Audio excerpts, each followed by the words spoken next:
Today in Async Founder Coffee Talk, what makes a good board member? Last week I was in LA and lucky enough to catch up with my friend Jonathan Strauss, founder of Climate Draft.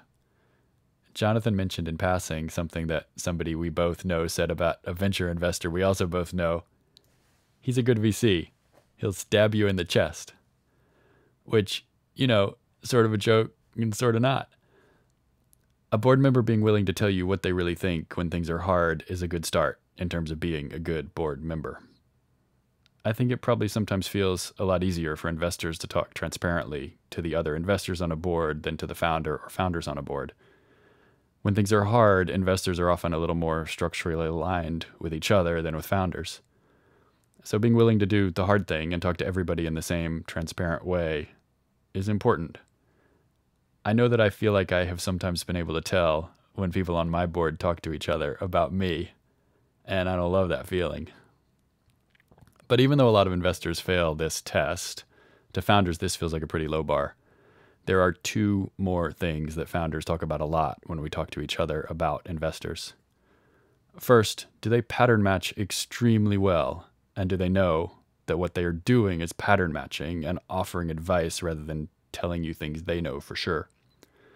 The thing is, nobody who is outside your company knows enough to truly help you run your company. The absolute best that a board member can do is tell you stories about things they've seen that seemed to work or not work for other companies they've been involved with. Every single founder I know has had the experience of an investor giving a piece of advice with 100% confidence, and then a few months later giving the opposite advice with 100% confidence. And again, I get it.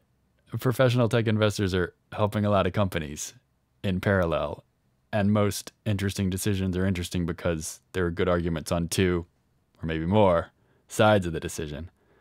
But there are definitely helpful and unhelpful versions of that dynamic. Which brings us to the board member attribute that every single founder I know, if you gave us truth serum, would tell you is the most important thing.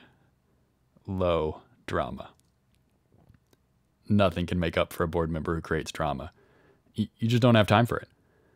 The power dynamic on boards makes drama toxic too. Drama and distraction from a board member is an existential issue for a company. When I do reference checks on new investors who will have a board seat, 90% of my questions revolve around trying to figure out whether someone is truly low drama. Value add investors are great. Low drama investors are essential.